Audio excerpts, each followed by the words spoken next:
Good afternoon, and welcome to the Stumps Show at the end of the fourth test in the Border Gavaskar Trophy, played at Melbourne, where Australia, with about 13 overs to go, have sealed a 184-run victory against India. That's a margin of victory that does not quite reflect the many swings in momentum and that this game was full of. India started the day with all three results possible. Uh, the Indian win was a distant possibility. A draw was very much on the cards. Uh, Two sessions, the first and the third, completely swung the game in Australia's way. In the first session, Australia took out three top order wickets. In the second session, Australia took out the remaining seven. Uh, you had to hand it to the host side. They found a way, despite batting conditions remaining good. And yeah, at the end of the day, when India sits back in the dressing room and reviews its performance, I think it will find that it had itself to blame for the plight that it finds itself in. Uh, Even if you look just at the second innings, two of the three top professionals in the side, the two most experienced players in the side, both gave up their wickets with shots that they had no business playing. Uh, the first session of play should have been about consolidation, about seeing off the new ball, instead of which those two bad shots and one good ball that got rid of the always reliable KL Rahul uh, completely turned the tide in favor of Australia. The Yashasvi Jaiswal Rishabh Pant partnership that saw the entire uh, second session being seen off gave India some hope, but Australia had too much going for it, and yeah, you had the result that they deserved. Rajesh Alva asked if Yashasvi Jaiswal was out or not out. He was out. Um, the thing about technology is it is useful, but when the evidence of it's kind of like saying, will you believe the eyewitness or the ear witness? Uh, Here, it is not a marginal call. You could very clearly see the ball glance off the face of the bat, very near the maker's handle, brush the glove, and then go through. There was absolutely no doubt about the fact that the ball had hit the bat, eh, hit the bat, grazed the bat, maybe, but that's all it takes. And if technology in the form of snickometer was malfunctioning, and it has happened before, that technology hasn't picked out sounds that should have been there based on the evidence of the senses.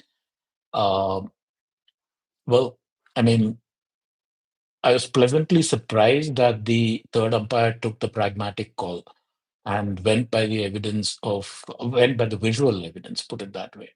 It's unfortunate, really. I mean, unfortunate mainly because now this will become a controversy. This will become the talking point of the game. It doesn't deserve to. He was out. So, yeah, there's that. But yeah, this match has thrown up talking points left, right, and center. So it's not surprising that the final day's play has also thrown up one such. For me, it was more the first session that really ruined any chance that India had of, let's say, saving the match for sure. Um, Whether India could have pushed for a win on the lines of the 2021 series win at the Gabba is debatable. I think Australia had too many runs on the board for India to pull it out, particularly because it had only the last day to get the runs. But yeah, this was always on the cards. What is? astonishing about this match was that I was just thinking back to the 3 days. Every day I've been putting up a report at the end of every session on my blog. And every single time I said, okay, so the game has swung in this team's favor or that team's favor. This is possible, that is possible. And every single time the game has surprised me and turned itself on its head. Kabilex wants to know if this is Rohit's last test. I don't know if it will be Rohit's last test. I don't know if the management will make that call. Uh, for one thing, if the management makes that call, and you have to remember that Coach Gautam Gambhir was part of the selection committee that picked Rohit in the first place, so it's even more hard for him to make that call. Uh, but I think he should go, and it's not just the fact that he lacked runs. Uh, Here's what I was thinking of when Rishabh Pant played that scoop in the first innings. The world and his uncle had things to say. Some of them harsh, sometimes brutal. Think of how Rohit got out. Forget about his lack of runs. It is the shots that he played to get out. In the first test, he played a pull at a ball that was too close to the body and bouncing too high to pull. It was a rank bad shot, and he gave up his wicket cheap. In the second innings, it's not that he got out driving; it is the way he drove. His The toe of his front foot was pointing towards mid off. His bat was swinging in the direction of mid wicket. His head was in the air. His eye was not on the ball. This is the kind of thing that you see in gully cricket. This is the kind of thing that if you do in schoolboy cricket, you will be dropped from the side. Just because Rohit is captain, he doesn't deserve another. He doesn't deserve another outing. The sensible thing for him to have done would have been to drop himself down the order in this test, which is something that we discussed in the on the same program last evening, and let KL and Jaiswal go out to bat in the opening slots. He went out to bat. Having taken that decision, the least he could have done is played according to the conditions. Tabilex also wants to know what is the ideal composition for the SCG test. I don't know what composition the team management is going to come up with. If I was calling the shots, I would have a team that reads at the top of the order KL Rahul, Yashasvi Jaiswal, number 3, Shubman Gill, number 4 would be Virat Kohli, number 5 would be, and Virat Kohli, by the way, is also rapidly approaching the point where questions are going to be asked about him, but we'll talk about that a little bit more later. Number 4, Virat Kohli. Number 5 would be Rishabh Pant. Number 6 would be, I think, Nitish Kumar Reddy. Number 7, Jadeja. Number 8, depending on the wicket, the choice will be between an extra seamer or a spinner. If it is a spinner, then obviously Washington Sundar. If you think that SCG is going to take turn. If it is not, I would recommend that no matter what Washington Sundar brings to the table as a batsman, you don't have a bowler who you're going to use for just 3 or 4 overs in an entire innings. There's absolutely no point in that.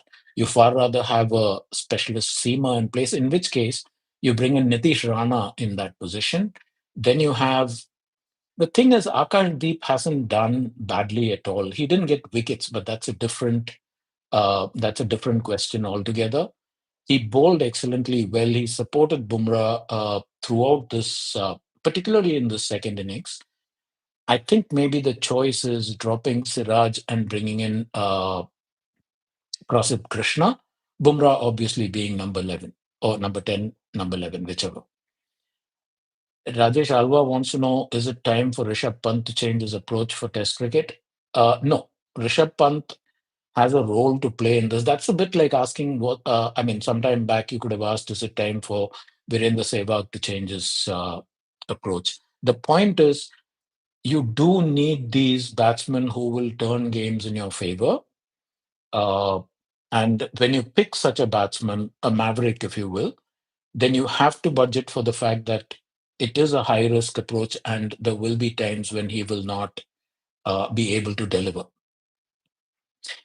Uh, Pankaj Dutt says it's right that Rohit doesn't deserve a place in Test cricket, but Pant is getting out after getting set. And today we were trying to saved the match, and there was no need to play that shot. Pankaj, was there a need for Rohit to play that shot? Was there a need for uh, Virat Kohli to play that expansive drive outside his off stump? Was there a need for Yashasvi Jaiswal to hook in the last hour of play against an old ball when very clearly he was the only man standing between India and defeat at that point? A lot of things happen in the pressure cooker that is the last day of a test match. Uh, to constantly point fingers at just one player, I think, is incredibly unfair. Was Pant's wicket the turning point? No. The turning point was the three wickets that this is Harish Kotian. Was Pant's wicket the turning point? Also, what do you feel about Jaiswal's shot at that stage? Pant's wicket was not the turning point. The fact that facing the new ball this morning, we lost three wickets, two of them to egregious batting errors, was the turning point. As far as Jaiswal's shot is concerned, it's unfortunate. The thing is, eh, there are two ways that a batsman plays. One is when he is looking to play to the merits of the ball, and one is when the mentality is to defend. Two batsmen, both Rishabh Pant and Yashasvi Jaiswal, today got out because they were at that point in a defensive frame of mind. They were right to have that defensive frame of mind because they were batting to save the test match. But what happens when your instinct is to defend and suddenly you get a hittable ball is that your shot doesn't have the same conviction it would have had if you were playing normal cricket, or if you were playing your normal range of shots. If you look at that Rishabh Pant ball, that was a rank long hop. You put it away at any level of cricket. A ball that is pitching halfway from an off spinner who wasn't turning the ball, Travis Head. It was pitching halfway down the track and just sitting up to be hit. It is not the choice of shot that was wrong. It is the fact that a batsman who was in a defensive frame of mind suddenly decided to attack that particular ball and didn't hit it as well as he would have if he was playing or batting in his normal mode. So yeah, it Jaiswal's shot was unfortunate, but you can understand how it comes about, and you can also understand how it misfired. Prasanna says, "Hi Prem, now that the year is drawing to a close, take us through the best and worst moments of Indian cricket in 2024, including this tour of Australia. And what could we ring in and what could we ring out in the new year?" Um, I'm not going to. I'm not going to talk about the worst and best moments of Indian cricket in 2024, Prasanna, because I didn't watch the T20s. I didn't watch. I mean, I watched very briefly here and there, but I didn't really follow it to the extent of making a call. I didn't watch the ODIs. Um, in fact, the two series that I followed very closely were New Zealand, which was the worst moment, not just of 2024, but of at least the last few years. And now this Australia tour. So I'll pass on the first part of the question. The second part of the question, um, I'd like to see a couple of things. I would like to see a white ball team that is entirely different from this red ball team. There will be players from this red ball team that are capable of making the white ball squad. But I don't want to see the same captain. I don't want to see the same sort of mindset going in. Um, I'd like to see also a complete rethink of our test side before we go to England. Um, Even though we seem to be drawing a line between the white and red ball teams, I think there are a couple of players in our white ball team who do deserve a place in this test squad. So, yeah, those would be the two things. Harish Kotian says, should Rohit get one final chance in Sydney, or should we bring in Abhimanyu Ishwaran, who came into the team on the back of a good record in Ramji, and three spinners for SCG? Harish, taking the last question first, we don't even know what the pitch is going to be like. If you're going by past record, that's not really going to work. Um, as you saw in Melbourne, for instance, spinners are supposed to come good in Melbourne. They didn't until this last hour or 2 hours of play when Nathan Lyon finally started getting grip and turn. And that is not because of the pitch, it is because the ball had gotten rough and it was gripping more. Uh, so by the same token, I don't know about three spinners in for the SCG. Uh, in fact, I don't even know about two spinners for the SCG. Let's take a look at the pitch before we talk about that. Um, the second question, or should we bring in Abhimanyu Easwaran? Look, you don't want to bring in a new player in a match where India has a lot riding on it. I think you have your openers, that's KL Rahul and Yashasvi Jaiswal. You don't need a third opener. I think the person to bring back into the top of the lineup is Shubman Gill at three. Should Rohit get one final chance in Sydney? Think about it for a moment. Final chance to do what? Let's assume, for the sake of argument, that he gets 100. What does that prove? Uh, it's like, you know, Virat Kohli getting 100 in the second test. Everybody said the king is back. He is back in form. It is this, that, and the other. It is great for the rest of the series. What happened after that? The form slipped again. So one innings out of what it'll be if he gets 100, for example, in his first innings in Sydney, it will be one century and 150 in 16 test innings. In all the rest of the innings, he would have scored about 110 or 112 in 14 innings. One big score doesn't make up for that. His form is off. His confidence is off. He needs a break to get it all back together. I don't think he should be playing. Uday Sodi says, "Do you agree that we are two batsmen and one bowler less in the side?" Um, Firstly, I think we are not even using the bowlers that we have properly. Think of day four, for example. You went through 2 hours and 10 minutes, 2 hours and 15 minutes of play without bowling Akashdeep even for 1 over. When he did get 2 overs to bowl, he repeatedly swung the ball back in. He rapped the batsman on the pad twice. One of them was close.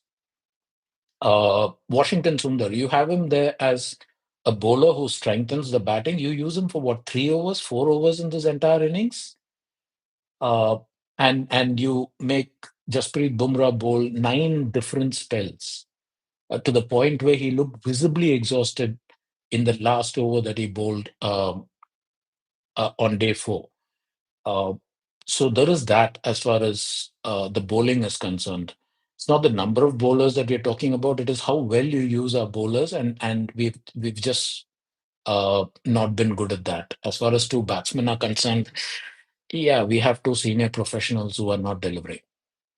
Tubby Lex says, "Does this team need a mind coach? Because clearly this team is losing the game in the mind." Paddy Upton has done well with this team in the past. Paddy Upton, in fact, has done well with all sorts of teams and even individuals. For example, Gukesh in the recent World Championship. Um, does this team this team needs a lot of things. It needs a mind coach, yes. It also needs a pragmatic selection committee and a pragmatic coach who is willing to make calls not based on reputations or brand value, but on actual performance and delivery. So, along with that, yeah, a mind coach will help. Pankaj says you're right about Pant, but I want to see Pant score big, which he is fully capable of. According to me, Rohit and Kohli should have retired after the T20 World Cup. Yeah, I'll leave the question of retirement aside because it's almost futile. Uh, they'll do what they want to do, and they're too big brands, too big a brand or brands to for any other consideration to prevail. Um, but yeah, I too want to see Pant scoring big. But from the day I first saw him bat, I realized that he was a Virendra Sehwag in the making, except in the middle order, in the sense that I think he plays a high risk game, and that is his game. When it comes off, he turns the pressure entirely back on the bowling side, which is brilliant, and you need that in the middle order. But the downside to that is there will be times when it doesn't come off, and we just have to absorb that. Um, just like you can't depend on Bumrah with the ball every time, you can't depend on Pant's big scores every single time. You need your top. See, in Test cricket, particularly, the key to success or failure is if two of your top three have to come good every single time, or almost, or at least most of the time. That's been our problem. Our top three. at least two fail every single time throughout the series. So Prasanna says, if you were to consider only the test matches, if we were to consider only the test matches, I think the nadir was very clearly the series against New Zealand. What was the plus? The emergence or the consolidation of the talent of Jaiswal, the emergence of Nitish Kumar Reddy, and I think the final crowning of Jasprit Bumrah as the best new ball bowler of this generation. And yeah, you can have an argument about whether he's the best of all time, but certainly of this generation. So those would be my high points. Uday Sodi says, did Jaiswal's dropped catches shift the momentum in favor of Australia? Again, I hate to point the finger at any one particular thing. Jaiswal's catches did cost us heavily. I think the way we played the first innings, particularly the way the top three played the first innings, cost us. Jaiswal's dropped catches cost us. So it was not just one thing. So yeah, Harish Kotian, how can India turn things around before the Sydney Test? What are the big problems? The pace unit and batting needs a big shake-up. The batting unit needs a shake-up, yes. You want batsmen who can actually play, not batsmen who have the reputation of having played sometime back in the day when I was a little boy. Um, you need bowlers capable of backing Bumrah up. You can't put this kind of pressure on him. He was exhausted by the end of this test match, and in 3 days, Sydney starts.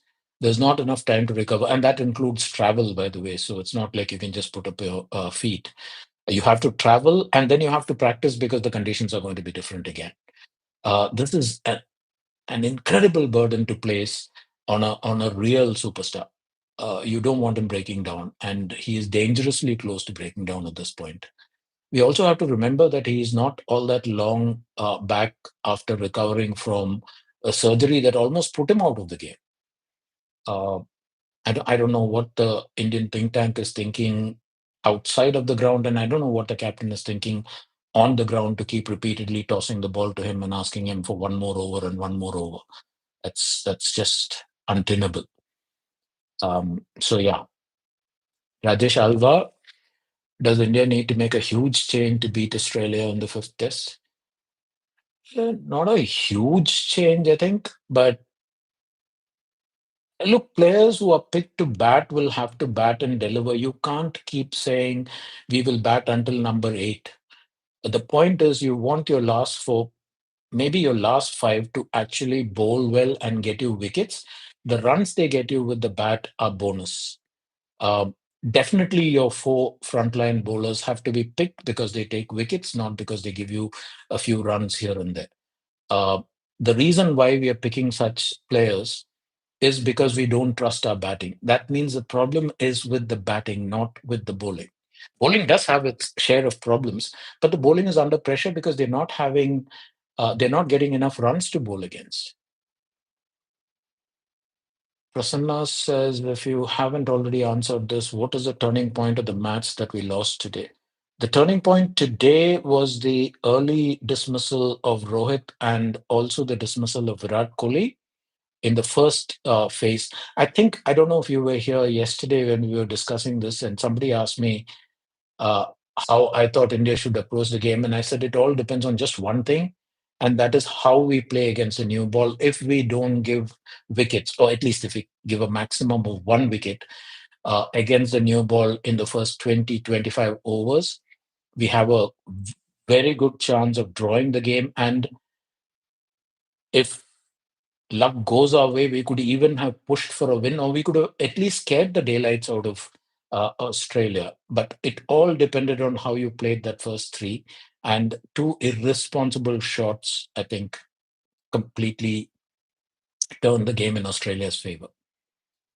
Yeah, we had the same problem in the third session, but once you've lost, okay, once you've lost three of the top four, before the shine has gone off the ball, you expecting the lower half of the order to do what the upper half didn't is just not fair.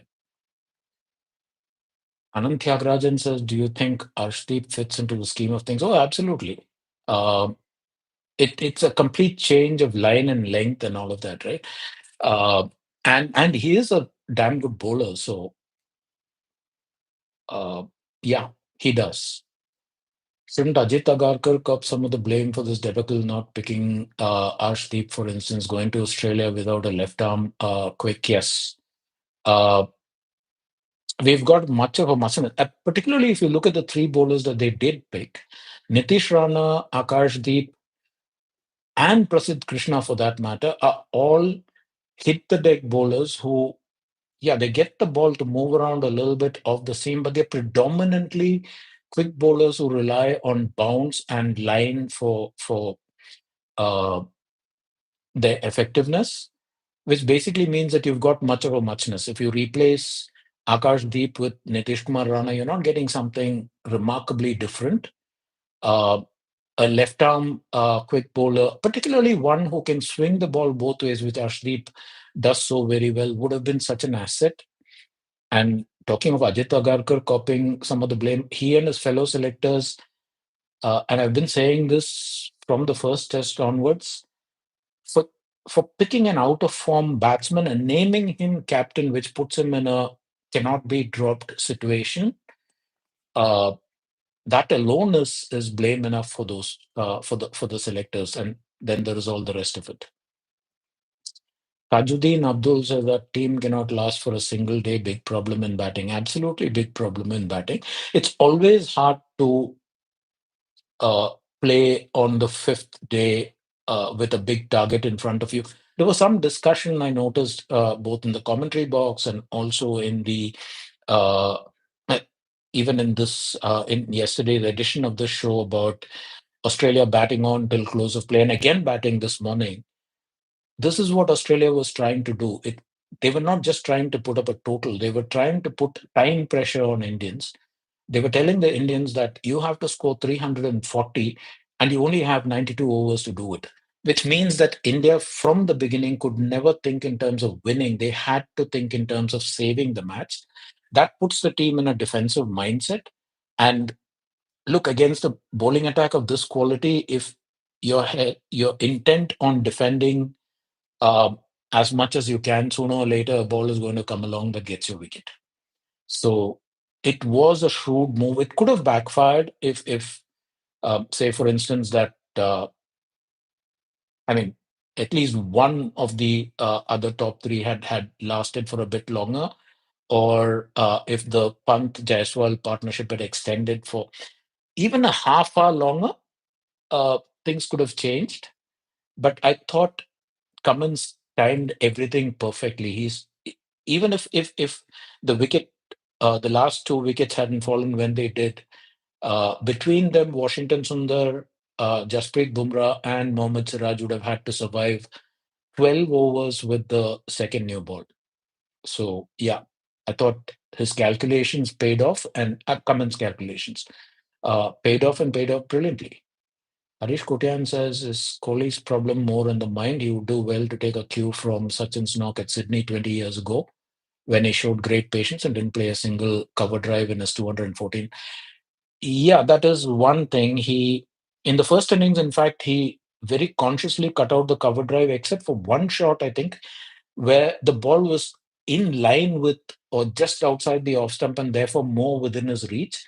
His problem has been, and this is not a new problem, it's always been a problem, or at least it's been a recurring problem in the second half of his career, where he chases balls that are way too wide. I think it's not in the mind so much.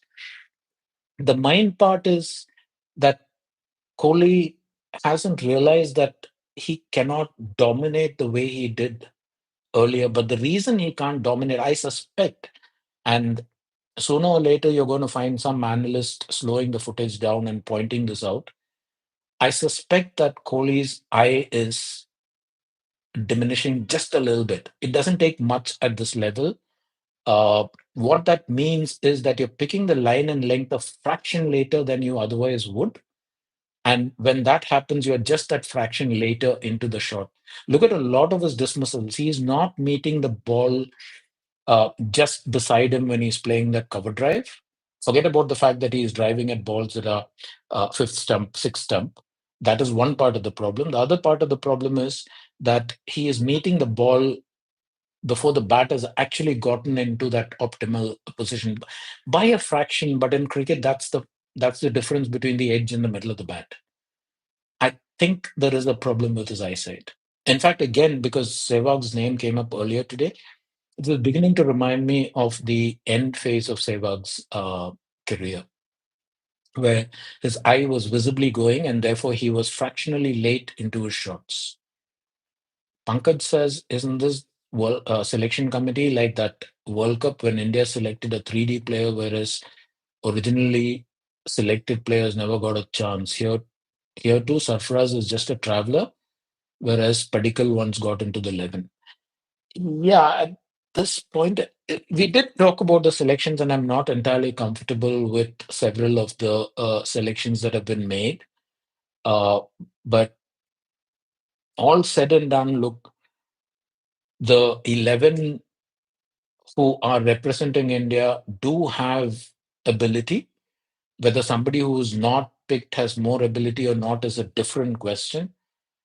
I think a large part of India's problems in the last three tests is that ability hasn't translated into results except in very, very few instances. KL Rahul, except for this test match, has played very well. And I actually feel sorry for KL because in this test match, he got two deliveries from Cummins, one in each innings.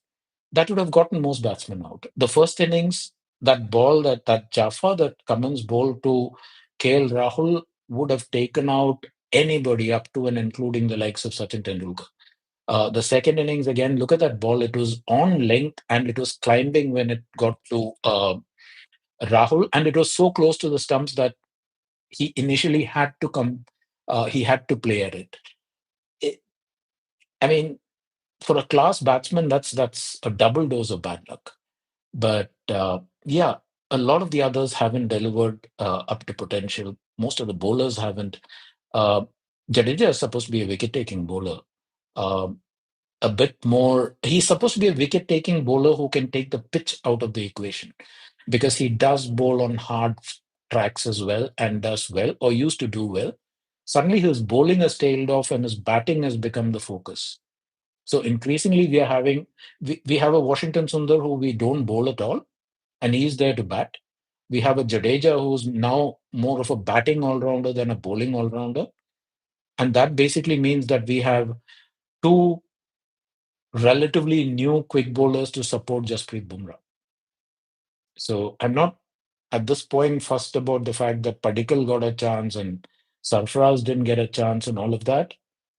I'm more fussed about the people who have been given chance after chance have not having delivered. Prasanna says, given bricks are being thrown at the top order now, what would be the frame of mind of our top four batsmen? Does the chatter outside the team affect the performance of batsmen or players? It's a funny thing that actually, because I've heard player after player saying they don't mind what people outside say, but I've also seen them react to what people outside say about them. So it's got to get to you, but more to the point, it's got to get to you. Your own knowledge that you're not performing has got to get to you. And then look at the dynamics. Yesterday, for instance, when Jaiswal dropped Labuschagne at the score was 91 for 6, dropped him at Gully of Akarsdeep. Rohit Sharma vehemently made his feelings clear, which was a bad thing to do because you're rubbing it in at a point when the fielder is already feeling very low. But the point is, he very vehemently made his point very clear, his feelings very clear.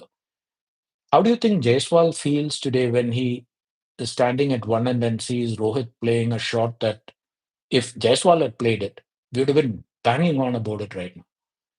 It was, like I said earlier in this show, it is a kind of shot that you only see in gully cricket. Feet going one way, head going another way, and the bat going in an entirely different direction altogether.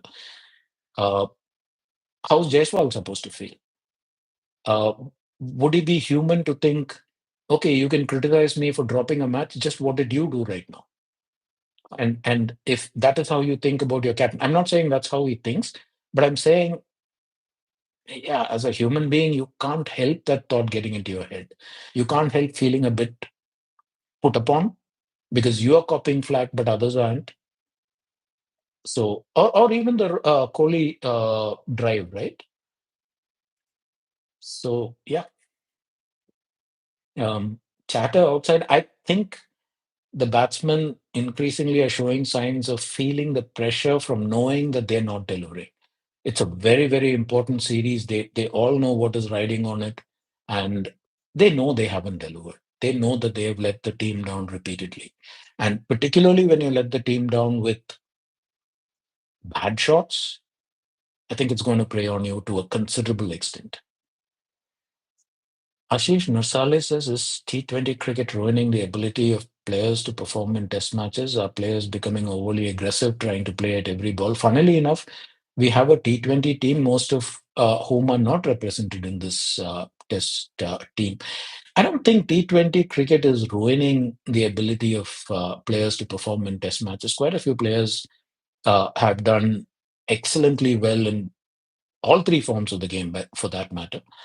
I think T20 cricket, to an extent, ODI cricket is inventing new shots and is also creating a new breed of player who does not buy into some of the old theories of you have to just play defensively for the first hour of every session. You shouldn't play lofted drives. All of that is going out the window. And that's not a bad thing, actually. Uh, I've seen way too many test matches where even half volleys have been patted back down the track because simply because it is the opening hour of a test match or whatever, and that makes cricket incredibly boring. Anand Tyagarajan says, Prem, moving forward to Sydney, do you think Sundar and Jadeja can make much of an impact in bowling? Both we have been using as batting all rounders. Yes, we have been using them as batting all rounders. Can they make an impact with the ball? That'll depend on the track that we have in Sydney, and I don't know what that's like at this point. I did check with a friend in Australia, asking if he had any notion of what we were going to get, and he said at this point the track hasn't reached its final shape. It's too early to tell. Typically, 3 days, 4 days before a test, they will leave centimeters of grass on it sometimes. That is to keep the subsurface moisture in place to an extent. We don't know how much of grass will remain, what the bowling conditions will be, which also leads to a thought. If you're Patrick Cummins at this point, you want to work with your groundsman to say, if you haven't already determined the character of the pitch, give me a hard pitch with bounce and seam movement. Sort of like the one we had in Melbourne, because Australia now is 2-1 up. India is the one that has to win, and India's you want to take India's spin bowlers out of the equation. That adds to the pressure on Jasprit Bumrah, and it also adds to the pressure on India's top order batsmen who have been extremely inept in dealing with pace, bounce, and seam. Prasanna, what can India do in the Sydney Test match to make up for its performance on this tour of Australia? Well, I mean, I was thinking of how Mohammad Azharuddin press conferences used to go. This was back in the day when I used to cover cricket. And if you asked Azhar, what did India do wrong? This is after a loss. He would say, we batted badly, bowled badly, and we fielded badly. So you ask, okay, Captain, what do you have to do in the next test match? Says, oh, we have to bat better, bowl better, and field better. I think, yeah, this one time, India, and it has to select its team better. So just add that to the mix. But the Azharuddin formula is exactly what we need. Harish Kotian says, do we need another batting coach, someone more accomplished than Abhishek Nair? Our batting seems to be a major issue. See, look at it this way, Harish. Do you think that it takes a batting coach to tell, say, and I'm not going to, this is not to bang on about Rohit Sharma, for instance. But do you really need a batting coach to tell you that that is not the way to drive a ball? Do you need a batting coach to tell Virat Kohli not to drive the fifth and sixth stump lines when the ball is swinging? It's a new ball, it's hard, and it is moving further away. These are basics. You don't need a coach to tell you all this. Whether it's Abhishek Nair or the previous batting coaches, it- these players are experienced. They've played, I don't know, God knows how many test matches. Uh, our batting is an issue, but it's not because of the batting coach. It is because the batsman. Uh, there's this cartoon that Satish Acharya put up. You can find it on the internet, I think, and it's also there on my Substack blog in the, I think, the first session report today. The cartoon was Virat Kohli walking out to bat, and next to the stumps, around the fifth and sixth stump lines, there is a big rat trap with a carrot dangling inside of it. It's a it's the best commentary on what is happening with Virat Kohli recently that I can think of. They are Every bowler in the world now knows that Virat Kohli is susceptible to that ball on fifth and sixth stump lines, particularly if it is moving further away, and particularly if it's a new ball and there is that little bit of extra bounce. You know that if you put it in the channel, sooner or later, Kohli will go after that and he'll get out. He'll nick off. And what is now increasingly making this whole thing worse is he's also pushing at balls in that channel between third and fourth stump and nicking off. So now when he plays an aggressive shot, he's getting out. When he plays a defensive shot, he's getting out, both in that same zone between the third and the sixth stumps. Uh, what's a batting coach supposed to do for that?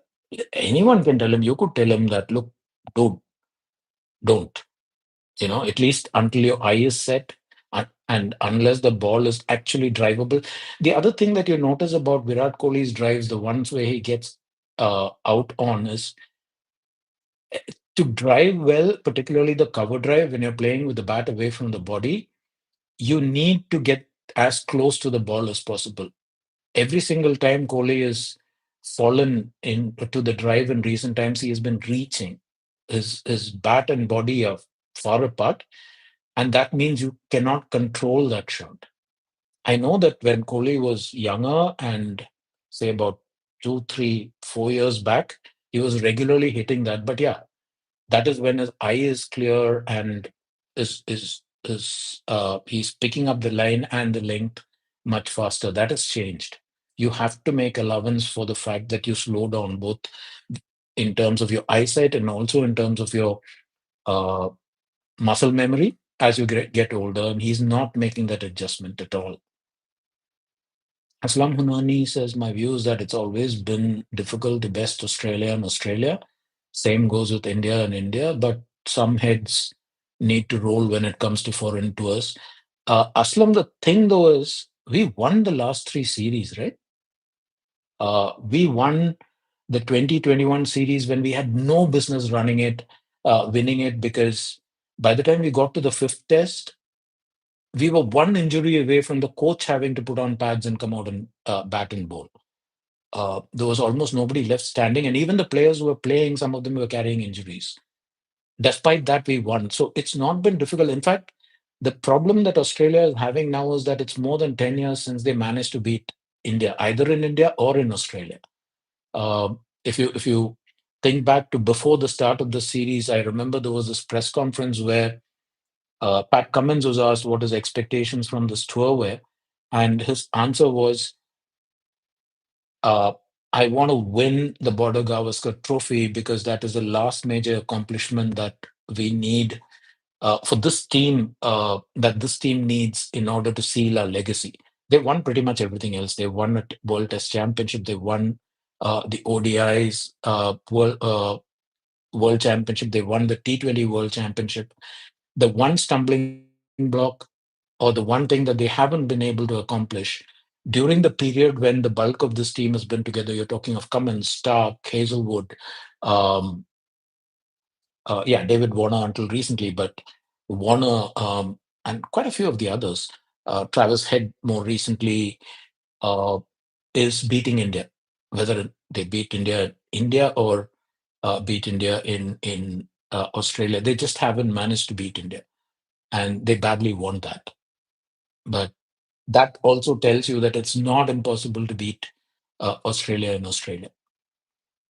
Prem, what would be your 11 for the SCG? Harish, I think you went off to sleep somewhere in the middle because I did mention my 11, but very quickly it would be uh, the caveat here is I don't know what the pitch is like in terms of spin, so that's going to determine a lot of things. But I would want to see uh, KL Rahul, Yashasvi Jaiswal, Shubman Gill, Virat Kohli, Rishabh Pant, Nitish Kumar Reddy, and then we have the problem of number 7.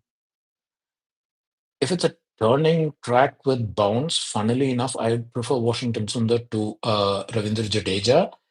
If there is no turn on offer, then yeah, I'd stick with Jadeja. The problem with having Jadeja is uh, too many left-handers in the middle to lower part of the order. So if it is a turning track, that's also going to become a problem. But if you look at the lower half, after number 6, Nitish, it would be a choice of between Washington Sundar and Ravindra Jadeja for the number 7 slot. It would be a choice between Prasidh Krishna and one of Jadeja or Sundar for the number 8 slot, depending on the nature of the wicket. Then you would have Nitish Rana, Akashdeep, and Jasprit Bumrah. Is Chiteshwar Pujara's test career over? Yeah, he's become a commentator. This is Dinesh, who for some reason also has maths classes. So are you cutting class to be part of this uh, conversation? I'm not complaining, just asking. Uh, yeah, his test career is over. Funnily enough, I was sitting and watching as I was watching today's play, particularly the evening session. I was thinking back to the third test of the 2021 series, where India fought its way to a draw at Sydney. Uh, you need players like the Hanuma Viharis of this world who the man could hardly stand and he batted out a session to save the match alongside Ravichandran Ashwin, who was also injured. We're just not seeing that kind of application, that kind of commitment from most of the slots. So, yeah, I was feeling a bit wistful. We could use a Cheteshwar Pujara, we could use a Hanuma Vihari. Bhavik Patel's Champions Trophy is coming. Bhavik, I try and avoid spending too much time following one day and T20 cricket. I know it's coming, but not my problem. Aslam Hunani, the young guys put in their 100%. Jaiswal, Bumrah, Reddy, Pant, lots of lessons for oldies to learn if they want to be in the game. I think, oh yeah, absolutely.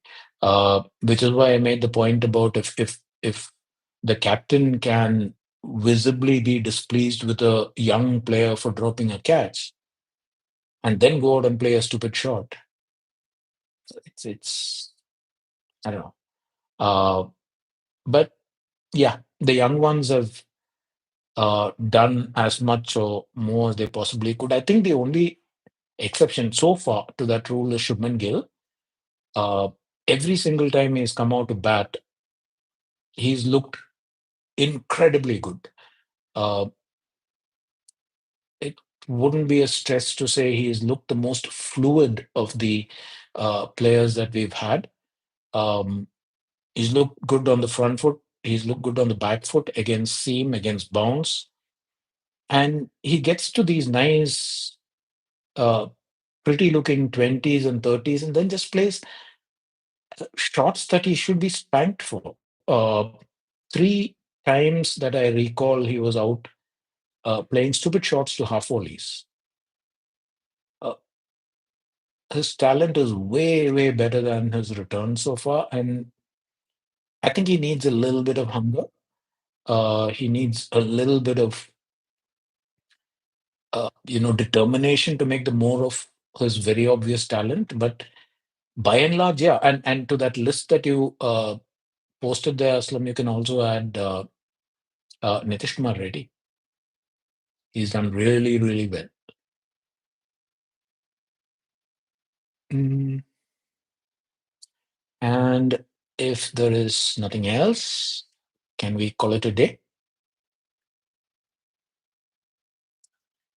Like they say in pubs, last call, guys. Final thoughts for Sydney, sir.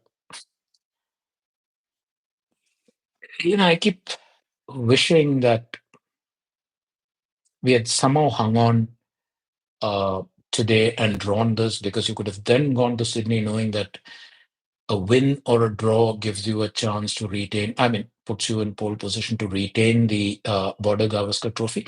The other thing about what happened today is that we've dealt another blow to our chances of qualifying for the World Test Championship.